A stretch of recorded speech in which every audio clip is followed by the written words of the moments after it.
Hi ஒருவன் 11th standard மேக்ஸ்க்கு வந்து பார்த்தீங்கன்னா 2 மார்க் 3 மார்க் 5 மார்க் தான் பார்க்க போகிறோம். நேற்று போட்ட வீடியோ பார்த்து படிச்சிருந்தாலே போதுமானது 90க்கு 90 எடுக்கிறதுக்கு. இப்போது இந்த வீடியோவில் நான் என்ன பண்ணியிருக்கேன்னா, ரொம்ப முடியாதவனும் இருப்பான் சார், ஒரு ஆவரேஜாக ஒரு 70 75 ஒரு 80 கிட்ட எடுத்தாலும் போதும், எனக்கு ஒரு கம்மி பண்ணி கொடுங்க 5 மார்க் அப்படிங்கிறவங்களுக்கு தான் இந்த வீடியோ. அண்ட் ஆல்சோ இந்த போர்டுக்கு எல்லாமே படிச்சிங்கன்னா 90க்கு 80+ கன்ஃபார்ம், 90க்கு 80+ கன்ஃபார்ம். 1 மார்க் நீங்கள் புக் பேக் மஸ்ட்டு படித்தே ஆகும், சரியா? அண்ட் மஞ்சள் கலரில் போட்டதை மட்டும் படித்தா 75 மார்க் கன்ஃபார்ம், 70லேருந்து 75 மார்க் எடுக்கலாம். அது எப்படி நான் சொல்கிறேன் அப்படின்னா, கன்ஃபார்மாக சொல்கிறேன், 7 5 மார்க் எழுதிடலாம், மிஸ் ஆச்சுன்னா 6 எழுதிடலாம், பட் 7 கன்ஃபார்முங்க, உங்களுக்கு ஈஸியாக தான் வரும். 2 மார்க் 3 மார்க் மட்டும் 5 5 தான் எழுத முடியும். 1 மார்க்கு புக் பேக் 18 வந்துடும். ஸோ ஓவரால் உங்களால் 70 75 டார்கெட் பண்ண முடியும் 90க்கு. ஸோ அதனால் நல்லபடியாக பண்ணுங்கள். சாப்டர் 1ல் எக்ஸசைஸ் 1.1 10th சம் எக்ஸாம்பிள் 1.2, 1.3ல் 2 3 10 12 எக்ஸாம்பிள் 1.29 1.30. இந்த சம் மட்டும் பார்த்தீங்கன்னா, இந்த 5 மார்க் மட்டும் பார்த்தீங்கன்னா 2 5 மார்க் எழுத முடியும். ஃபஸ்ட் சாப்டரில் 2 5 மார்க் வரும். ஸோ இதை வச்சு நீங்கள் பாஸ் எடுத்துடலாம். யாரெல்லாம் ஃபெயில் ஆகும்னு நினச்சிங்களோ பாஸ் மார்க் எடுத்துடலாம். சாப்டர் 2ல் 2.4ல் 4th சம்மு அண்ட் 2.8ல் இந்த 4 சம்மில் ஏதோ ஒரு சம் வந்துடும். 2.9ல் பார்ஷியல் ஃப்ராக்ஷனில் இந்த சம்மில் பார்த்துட்டிங்கன்னா 2 கணக்கு வரக்கு வாய்ப்பு இருக்குது, ஒரு 3 மார்க் ஒரு 5 மார்க் கணக்கு வாய்ப்பு இருக்குது. ஸோ அதனால் பார்ஷியல் ஃப்ராக்ஷன் நல்லா படிச்சிருங்க. லாகரிதமில் கூட இந்த எக்ஸசைஸ் சம் பார்க்குறது நல்லது, ஏன்னா அவ்வளோ ஈஸியாக இருக்கும். ஸோ இதெல்லாம் பார்த்தீங்கன்னா அல்ஜிப்ராலையும் 2 5 மார்க் எழுத முடியும் உங்களால். ஸோ இப்போவே 4 5 மார்க் ஆச்சு. நேப்பியர் ஃபார்முலா கன்ஃபார்மாக வந்துடும். சாப்டர் 3 படிக்க முடியா, நேப்பியர் ஃபார்முலாவும் நம்பிட்டு போ. நேப்பியர் ஃபார்முலா படிக்காமல் எவனும் போயிடாத. நேப்பியர் ஃபார்முலா அந்த லா எழுதி ஸ்டேட்மெண்ட் எழுதி ப்ரூவ் பண்ணிடு. சாப்டர் 4ல் 4.4ல் மஞ்சள் கலரில் மார்க் பண்ணியிருக்கேன்னா அதையாவது பார்த்துட்டு போ, வேறு வழி இல்லை. 5 6 சேர்த்து பார்த்தா கொஞ்சம் சேஃபு. பட் ஆனால் 4.4ல் கண்டிப்பாக ஒரு 5 மார்க் வரும். என்ன பண்ணுறது?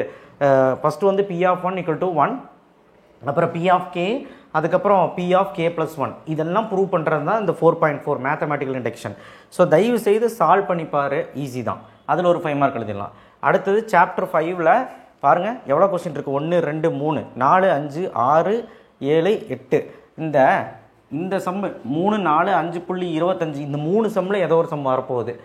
எனக்கு என்ன கேட்டால் 2 கூட கேட்கலாம். இந்த 3வது சம்மு 4வது சம்லேருந்து ஒரு சம் கண்டிப்பாக வந்துடும். எக்ஸாம்பிள் கண்டிப்பாக வந்தது கியூப் ரூட் ஆஃப் இப்படி இருக்கும்ல, கியூப் ரூட் ஆஃப் ப்ளஸ் இங்கே என்ன வரும்னு தெரியல 6 - x அந்த மாதிரி ஈக்குவல் டு 1/x² ப்ரூவ் பண்ண சொல்லுவோம். இந்த சம் வராமல் கொஸ்டின் பேப்பரே வராது அந்த மாதிரி. So important. அடுத்து 5.2ல் இந்த 4 கணக்கு படிச்சுட்டு எக்ஸைஸ் 5.3லாம் தான் 10th போட்டி 8 8 8 6 6 6 அந்த சம்மு.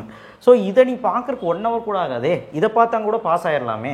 ஸோ அடுத்த சாப்டர் 6 6.10ல் கொலினியர் 2ல் கொலினியர் வந்து எந்தெந்த இப்போ 10th ஸ்டாண்டர்டில் கொலினியர் ப்ரூவ் பண்ணியிருப்பீங்க. 2 பாயிண்ட் ஸ்லோப்லேயும் போடலாம், சும்மாவும் போடலாம், எனி மெத்தடில் 3 மெத்தடில் போட சொல்லியிருப்பாங்க. பார்த்தீங்கன்னா உங்களுக்கு தெரியும், 5 மார்க்கில் கேட்க வாய்ப்பு இருக்குது. 6.4ல் 14 15 4 இந்த கொஸ்டினையாவது பார்த்துட்டு போ, ரொம்ப வீக்காக இருக்கிறோம். ஆனால் நல்லா படிக்கிறோம். 12 13 சேர்த்திப்பார். ஆனால் என்ன கேட்டால் எல்லாருமே சேர்த்து பார்த்தீங்கன்னா நல்லாயிருக்கும், ஏன்னா 2 சம் தானே. எக்ஸாம்பிள் 6.38. ஸோ இதை நீங்கள் பார்த்தீங்கனால 7 5 மார்க் எழுத முடியும். ஆனால் பாஸ் மார்க் எடுக்கணும்னா சாப்டர் 1 சாப்டர் 2 நேப்பியர் ஃபார்முலா, அதுக்கப்புறம் வந்து பார்த்திங்கன்னா சாப்டர் 4ல் 4.4 ட்ரை பண்ணுங்கள். 5.4ல் இந்த சம் மட்டும் பார்த்தாலே போதும். 6th சாப்டரில் இந்த எல்லோ கலரில் மார்க் பண்ண சம்ஸ் பார்த்தாலே போதுமானது. ஸோ 2 மார்க் 3 மார்க் படிக்காத உழைச்சிட்டோம். ஆனால் படிச்சிங்கன்னா ஒரு 5லேருந்து 6 எழுதலாம். பட் மொத்தமாக நான் கொடுத்து எல்லாமே படிச்சிங்கன்னா உங்களுக்கு சேஃபு. ஒரு 6 2 மார்க் 6 3 மார்க் அசால்ட்டாக எழுதிடலாம்.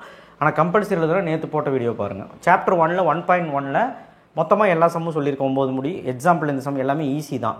1.3ல் ரேஞ்சு, அதுக்கப்புறம் வந்து பார்த்திங்கன்னா இந்த ரேஞ்சு சம்மு கண்டிப்பாக டொமைனு ரேஞ்சு சம் கன்ஃபார்மாக வரும். அதாவது என்ன சம்னா 6 7 8 9 இந்த 4 சம்மில் கன்ஃபார்மாக ஏதோ ஒரு சம் கேட்க தான் போகிறான், சரிங்களா? 2 சம் கூட கேட்கலாம். ஸோ எக்ஸாம்பிள் இதெல்லாம் பார்த்துக்கோங்க. இதிலே FOG சம்மில் வரும்ல 10th போட்டதெல்லாம், அதெல்லாம் பாருங்கள். ஸோ ரொம்ப ஈஸி தான். ஸோ இது ஒர்க் அவுட் பண்ணுறதுக்கு உங்களுக்கு 1/2 மணி நேரம் கூட ஆகாது. அடுத்தது சாப்டர் 2 இதில் 2வது சம் மட்டும் 2.2ல் எக்ஸாம்பிள் கணக்கையாவது ஒழுக்கமாக பார்த்துட்டு போங்க. நான் 2.2ல் எக்ஸசைஸும் பார்க்குறது நல்லது. ரொம்ப வீக்காக இருக்கும், எக்ஸாம்பிளாவது பார்த்துட்டு நான் இதுலேருந்து ஒரு சம் கன்ஃபார்ம். 2.3ல் ஒரே ஒரு சம் தான். அந்த ஃபஸ்ட்டு 4 சப்டிஷ் இருக்கும், 4ஐயும் பார்த்துட்டு ஈஸி. 2.4ல் 1 3 8 10 10th போட்ட nature of root, completing square அந்த சம்ஸ் தான். எக்ஸாம்பிள் 2.10 2.11 2.20 21 ரொம்ப ரொம்ப இம்பார்ட்டன்ட். 2.12 லாகரிதமில் ரொம்ப ஈஸியாக இருக்கும், எடுத்து பாருங்கள், டைமே ஆகாது. ஸோ இதெல்லாம் பார்த்தீங்கன்னா ஒரு 2 மார்க் ஒரு 3 மார்க் எழுதலாம். பட் எல்லாமே பார்த்தீங்கன்னா 2 2 மார்க் ஒரு 3 மார்க், இல்லை 2 3 மார்க் ஒரு 2 மார்க், எப்படி வேணாலும் எழுதலாம். சாப்டர் 3ல் கட்டாயமாக இந்த 2 சம் 3.2லையும் இந்த 2 சம்மு எக்ஸாம்பிள் இந்த 2 சம்மும் எக்ஸைஸ் 3.4ல் 20-23, எக்ஸைஸ் 3.5ல் 6-7. இது பார்க்க மாட்டியா, ஒரு 6 சம் தானே இருக்குது. இதை பார்த்துட்டு போனால் ஒரு 3 மார்க் ஒரு 2 மார்க் ஏதாவது ஒன்று எழுதலாம். ஏன்னா அந்தளவுக்கு இம்பார்ட்டன்ட் அந்த சாப்டர் 3ல். சாப்டர் 4ல் ஃபேக்டோரியல்னு என்ன ஃபஸ்ட்டு சொல்லு பார்க்கலாம். இப்போ 4 ஃபேக்டோரியல் அப்படின்னா 4 × 3 × 2 × 1 இன்ட்டு பண்ண தெரியாதா, அதுதான் இது.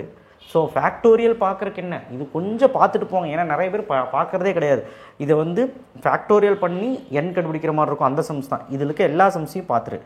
ரேங்க் கண்டுபிடிக்கிறது ஒன்றுமே கிடையாது, ஒரே லைனில் முடிஞ்சிருக்கும். இந்த எக்ஸைஸில் 6 சம்மு, எக்ஸாம்பிளையும் 4 சம், ரேங்க் கண்டுபிடிக்கிறது ப்ளஸ் அந்த மிசிசிபி அந்த சம்ஸு. So easy. அடுத்தது 4.3 இந்த 1 2 வந்து பி கொடுத்து ஆர் கண்டுபிடிக்கிறது, அது டிஃப்ரெண்ட்டு, அது போட்டு பார்க்கணும். 4.3ல் 1 2 3 4 எக்ஸாம்பிள் இந்த சம்ஸ். இதெல்லாம் என்னென்னா காம்பினேட்ரிக்ஸில் வந்து எண் 6 கொடுத்து போடுறது அந்த மாதிரி. ஸோ இதெல்லாம் பார்த்துக்கோங்க. சாப்டர் 5 பொறுத்த வரைக்கும் 5.1ல் அப்படின்னு பார்த்தீங்கன்னா நல்லது. பட் மிடில் டைம் அந்த மாதிரி கேட்பாங்க, நல்லா படிக்கிற மட்டும் பார்த்துக்கோ. 5.2ல் 5.4ல் படிக்க முடியாத பையன் பார்த்துக்கோ. 5.2ல் டெஃபினட்டாக இதுலேருந்து ஒரு சம் வரப்போகுது, ஈஸி தான். 5.4 அப்படிங்கிறதுனா செகண்ட் சம்மு, ஃபஸ்ட்டில் ஃபஸ்ட்டு, செகண்டு, 5th ஃபஸ்ட்டு, இதெல்லாம் ஃபார்முலா இருந்தால் போட்டுடலாம். 7th sum example 5.24 very very important. அவ்வளோதான், 5th சாப்டர் முடிஞ்சிச்சு. அடுத்தது 6th சாப்டரில் 6.1ல் இதெல்லாம் பார்க்கணும், பட் பார்க்க முடியாதுன்னு விட்டுருங்க, நல்லா படிக்கிற மட்டும் பாருங்கள். கொலினியர் கண்டிப்பாக வரும், கொலினியர் கண்டிப்பாக வராத கொஸ்டின் பேப்பரே கிடையாது, கொலினியர் கண்டிப்பாக வரும். 6.2லேயும் கொலினியர் இருக்குது, 10th சம்மு. இந்த சம்ஸ் எல்லாம் 10th போட்ட மாதிரி இருக்கும், பார்த்துரு. 6.3ல் 11 12 13 17 செம ஈஸி, பார்த்துரு. மீதி எல்லாமே வந்து பார்த்திங்கன்னா உங்களுக்கு நல்லா படிக்கிறோம் பார்த்துக்க. 6.4ல் வந்து எல்லாருமே எல்லாம் பார்க்கணும். கம்பைன்டு ஈக்குவேஷன் 2 இன்டூ பண்ண ஆன்சர் வந்துடும். செப்பரேட் ஈக்குவேஷன் கண்டுபிடி, இதுதான் இருக்கும். அதுக்கப்புறம் அந்த 7வது சம்மும் 8வது சம்மும் 9 சம் வெரி வெரி இம்பார்ட்டன்ட். எக்ஸாம்பிளில் இந்த 3மே கண்டிப்பாக சொல்கிறேன், இந்த 3மே ரிப்பீட்டடாக கேட்குறது. ஸோ அந்தளவுக்கு இது இம்பார்ட்டன்ட், எடுத்து பார்த்தீங்கன்னா உங்களுக்கு புரியும். ஸோ இவ்வளோதாங்க. ஸோ மொத்தமாக இதெல்லாம் படித்தா 6 2 மார்க் 6 3 மார்க் எழுதிடலாம். மஞ்சள் கலரில் போட்டது மட்டும் படிச்சுன்னா 5 2 மார்க் 5 3 மார்க் எழுதிடலாம். அண்ட் 5 மார்க்கை பொறுத்த வரைக்கும் 7மே எழுதுறதுக்கான சாத்தியம் 90% இருக்குது. நீங்கள் தான் எடுத்துக்கணும். என்னை கேட்டால் 5 மார்க் எல்லாமே எழுதுறது நல்லது. இல்லை நான் விட்டு தான் படிப்பேன், நீங்கள் மஞ்சள் கலரில் மார்க் பண்ணது மட்டும் தான் நான் படிப்பேன் அப்படின்னா ஒரு 6 எழுதுறதுக்கான வாய்ப்புகள் கூட இருக்குது, எனக்கு தெரியல. ஆனால் 7 வந்துடும். சரிங்களா? இந்த பிடிஎஃப் நான் தரேன், டிஸ்கிரிப்ஷன் பாக்ஸில் இருக்குது. கண்டிப்பாக இந்த வீடியோ ஃபுல்லாக பாருங்கள், அப்போ தான் உங்களுக்கு புரியும். And thank you. ஷேர் பண்ணுங்கள், சப்ஸ்கிரைப் பண்ணுங்கள், மறக்காம பெல் ஐக்கனை ப்ரெஸ் பண்ணுங்கள்.